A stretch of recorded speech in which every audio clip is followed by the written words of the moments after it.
छत्तीसगढ़ में विस्तार न्यूज की खबर का असर किस तरह से हुआ है। मुआवजे के महा घोटाले पर एक्शन हो गया है, अधिकारी हटा दिए गए हैं। विस्तार न्यूज की खबर का बहुत बड़ा असर हुआ है। 300 करोड़ रुपए गटकने वाले अधिकारियों पर बड़ी कार्रवाई हुई है। जमीन मुआवजे के नाम पर किसानों से ठगी करने वाले अधिकारियों को निलंबित कर दिया गया है। कुल 5 लोगों पर कार्रवाई हुई। क्या है पूरा मामला, विस्तार से सुनना चाहते हैं, सुन लीजिए।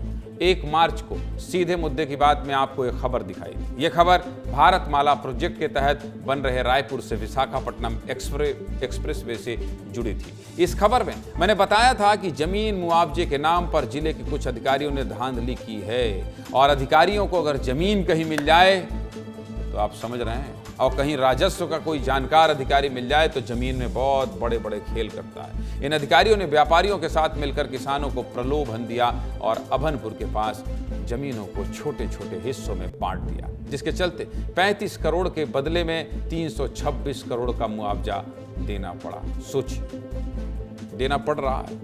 इस धांधली में व्यापारियों को फायदा हुआ था, जबकि छोटे किसान पिस गए थे और करीब 78 करोड़ रुपयों का क्लेम अभी तक बाकी है, जिसके लिए किसान भटक रहे हैं। इसी मामले में आज तत्कालीन एसडीएम निर्भय कुमार साहू को निलंबित कर दिया गया। निर्भय कुमार साहू पर वास्तविक मुआवजे से ज्यादा मुआवजा देने का आरोप सिद्ध होने के बाद सामान्य प्रशासन विभाग ने निलंबन का आदेश जारी किया है। इसके साथ ही एक तहसीलदार और 3 पटवारियों को भी निलंबित किया गया है।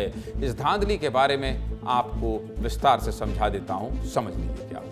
इस घोटाले को बहुत ही सुनियोजित तरीके से तत्कालीन एसडीएम, तहसीलदार और पटवारी ने अंजाम दिया है। भारतमाला परियोजना के इस छोटे से हिस्से में एक नहीं बल्कि कई आर्थिक गड़बड़ियां हुई हैं। कुछ चहेते लोगों को ज्यादा मुआवजा दिलाने के लिए जमीनों को कई भागों में बांटा गया और कृषि भूमि का डायवर्सन कर सरकार को चूना लगाया गया। अभनपुर तहसील के 6 गांवों में अधिग्रहित जमीन को बांटकर लैंड यूज बदल दिया गया, जबकि इनके खसरा नंबर भारत सरकार के राजपत्र में प्रकाशित हो चुके थे। सोचिए, भ्रष्टाचार करने वाले कितने दिलेरी से भ्रष्टाचार करते हैं। जो चीज प्रकाशन में आ गया उस पर भी गड़बड़ी कर देते हैं। एक ही खसरे को कई टुकड़ों में बांट दिया गया और ज्यादा कीमत पाने के लिए डायवर्सन करा दिया गया, ताकि जो मुआवजा कृषि भूमि के मान से एकड़ में मिलना था वह परिवर्तित भूमि के रूप में वर्ग मीटर में मिल सके।